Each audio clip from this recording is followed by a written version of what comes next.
is going on? I want to welcome you from Half Court for today, Monday, March 13th, 2023. I am your host, Sean Murphy, alongside my guy, Jeff Mother I Afraidy. Jeff, good to see you, my guy. Good to see you too, Sean. I'm excited. It's a very important time coming close for Pistons fans, and we're starting it off. But the content we have planned for the next couple of months, I wish I could tell the people we're cooking, and I'm excited. I really am.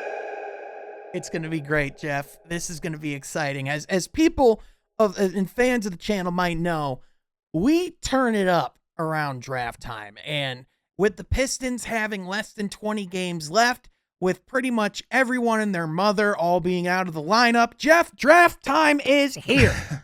And today, we all know who the number one overall pick is in this draft. We all know what would happen if the Detroit Pistons got the number one overall pick. We're taking Vic, right? I'm going out on that limb.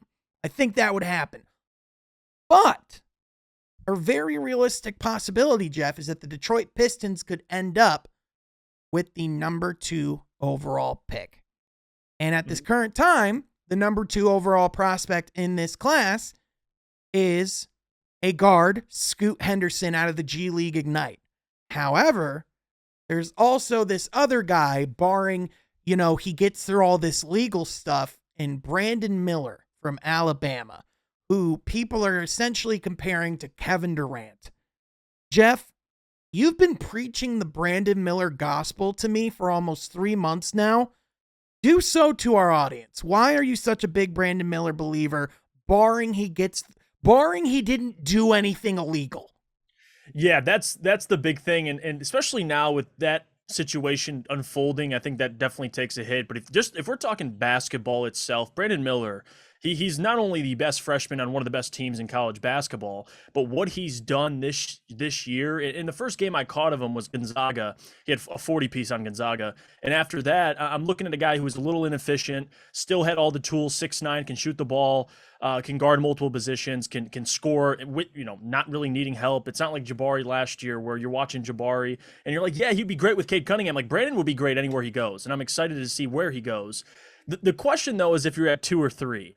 And let me preface this by saying you can't make a wrong pick. I like Scoot as well. I think Scoot and Brandon Miller, they're undoubtedly, if you want to pick someone else other than Brandon Miller, to me, those guys are 2 and 3, however you want to rank them. If you prefer Scoot, which he's been on the map for quite some time now, you can have Scoot, and I don't think it'd be a bad choice. But for me, and what this Pistons team needs, it screams Brandon Miller. Like, you saw the impact of Jeremy Grant when he was traded to Portland, and we talked about it. Which a lot of people said he couldn't play basketball last year, by the way. How stupid they look now. That was a legitimate question, yes. And now you're seeing him in Portland play well, but the biggest thing you would miss from Jeremy Grant is what he can do defensively. And Brandon Miller, 6'9", can guard multiple positions, can play the 3-4, even maybe in some situations small ball 5. But what the Pistons need is a guy like Brandon Miller, a 3-and-D wing, somebody that can shoot. He got his percentages up through the season. Like, if you pay attention, he was shooting low 40s from the field and 40% from 3. Now he's shooting 46% from the field, still 40% from 3. So he's gotten better. And Alabama was dominant for a stretch this season too, right? And that's something that matters to me too. If you're the best player on one of the best teams in college basketball, that matters to me. So Brandon Miller that's why I've had such a crush on him, because you see the departure of Jeremy. Now this guy comes along, 6'9" freshman who can shoot. The Pistons right now, I think, are 20s in 3-point percentage. If you look at some of the best teams in the NBA, you got to be able to shoot. And people will tell me, well, Jeff, you can add that in free agency. Why not through the draft? You got a guy like Brandon Miller. Why not both, right? And why not both? Argument. Absolutely. Yeah, it doesn't have to be either or. It can be yes and. And I think the big argument against Scoot would be, well, and I slightly disagree with this, but why do you have to draft another guard? Well, number one, the Pistons are in a BPA. I think, you're looking at best player available. I don't think you're necessarily looking at fit, but let's say you are looking at fit. The benefit is if you get a guy like Brandon Miller, you can keep the ball in Jaden and Cade's hands more often. And if Killian turns out to be a backup point guard, you still have him. So Brandon could fit more seamlessly. I think in terms of fit, I like Brandon Miller a lot. But Sean, the talent, I mean, you could go Scoot or Brandon Miller. I don't think I'm not going to sit here and argue with her why Scoot shouldn't be the pick. I'm not going to do that. Yeah. And listen, Jeff, I love everything you just said. Everything I've seen about Brandon Miller is stellar. The guy's just a different level. But here's why the pick is Scoot Henderson. Scoot Henderson, from a talent perspective, from a mentality perspective, this guy is a bona fide competitor. At 6'2", 180 pounds, this guy is extremely agile. He's a really good jump shooter. He's an elite leader and has all the intangibles that you want in a franchise player. This is a guy that, that the people in the G League Ignite program have been raving about. And if you go back and you watch the showcase game between Victor Wembanyama and Scoot Henderson, I know Victor Wembanyama was what ruled the Twitter night, the Twitter sphere that night. Yep. But it was Scoot Henderson that won the game and won the night as well. He put up a really good performance, got up multiple buckets against Victor Wembanyama. This is a guy, when you talk about having the intangibles and everything that it takes to be a star guard in this league, Scoot Henderson has it all. I mean, this is a guy who's been compared to Derrick Rose, for Christ's sakes. And I know people look at and go, oh, well, why do you keep drafting guards? Well, to answer your question, Sam Vecini actually tweeted about this specific point in this specific scenario the other day, talking to Pistons fans specifically, showcasing what Joel Embiid has become in Philadelphia, how they drafted 3 bigs 3 years in a row, and then they went with the one that was their guy. Cleveland, you can look at a similar situation as well, to a lesser extent, not Joel Embiid, but, they drafted Colin Sexton and Darius Garland, consecutively as well. They picked the guy that was their guy, right? So I think when you're the Detroit Pistons, the number one thing is finding a star. And I definitely think that, Brandon Miller can be a stud. I think he can be a really good player. I think you can get comparable wing help in the upcoming free agency period. And I also just think with the upside of what Scoot can bring, I just think for the Pistons, you don't have the luxury, to your point, Jeff, to pass on that. If you're the Kings and you have something a little more established, like with De'Aaron Fox, who's a guy who you paid big money and is at the point where you're expecting him to step up, and Domantas Sabonis, who you just traded for in the offseason, like, that's different. Drafting for fit there makes a little bit more sense. But the Pistons started from quite literally ground zero. And as much as we love what we have in-house right now, nothing's guaranteed.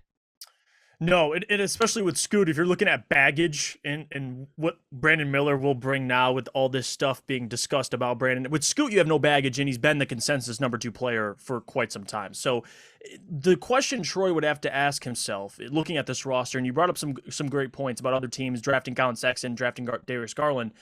The Pistons are going to have to answer that question. Do you think that Cade and Jaden Ivey are your guys? And if you still have question marks, then I think it's obvious. You take Scoot. And if he hits, then you make a decision.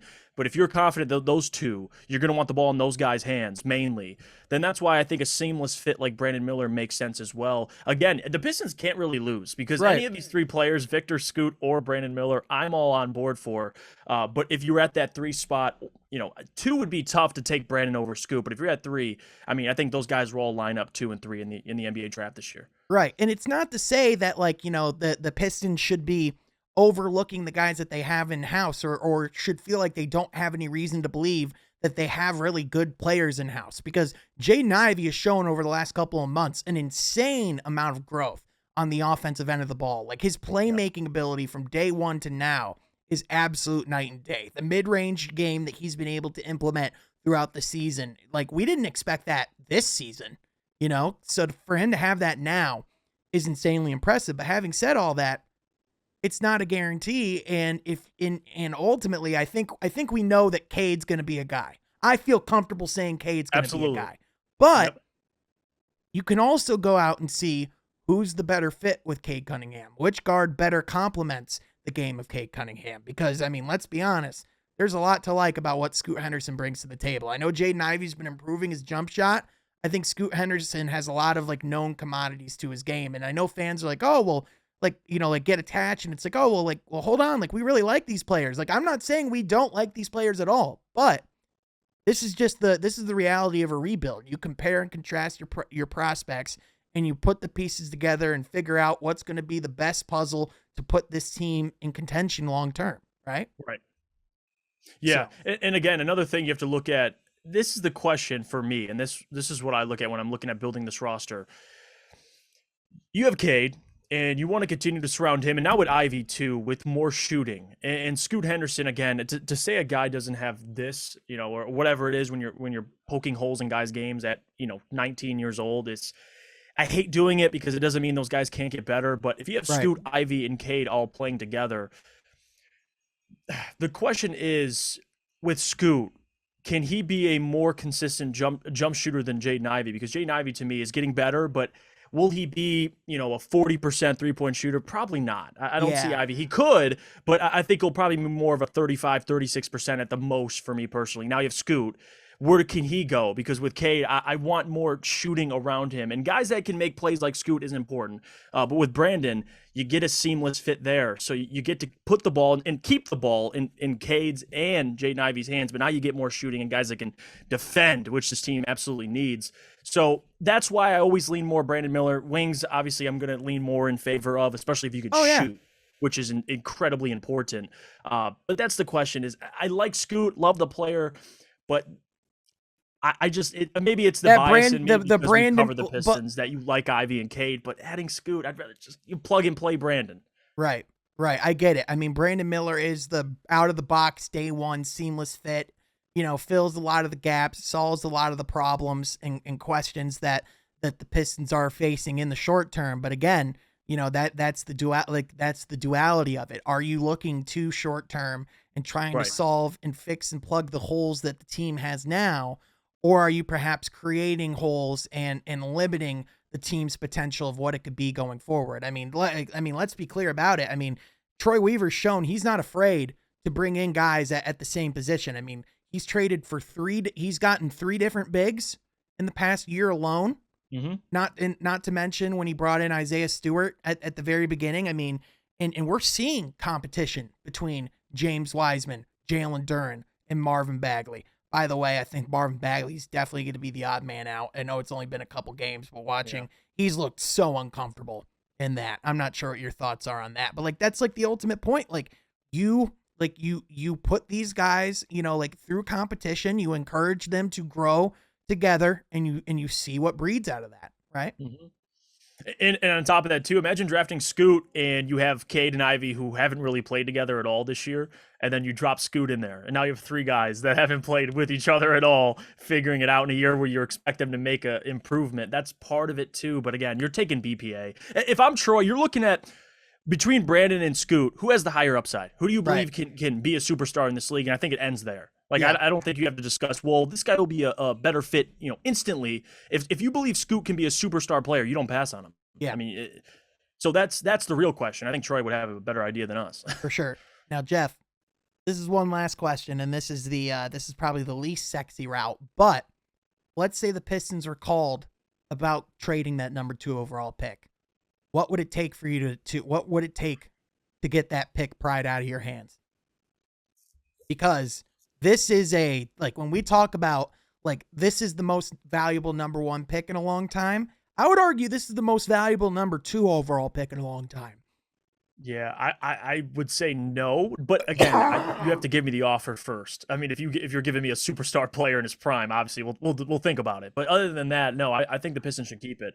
With where they're going and how much we value and what they'll do over the next 5 years, this number 2 overall pick could be another foundational piece in that core that you expect to make strides. So I would say no. But again, if you drop on the table in front of me a player that can come in right away and be here for a long period of time, then maybe I can be talked into it. But I would say I'm 95% no right now. Yeah. Yeah, no, that's totally fair. I agree with you 100%. The only way I could possibly see myself walking into that sort of deal, I actually just did a podcast with James Edwards III this past week. Shout out to James.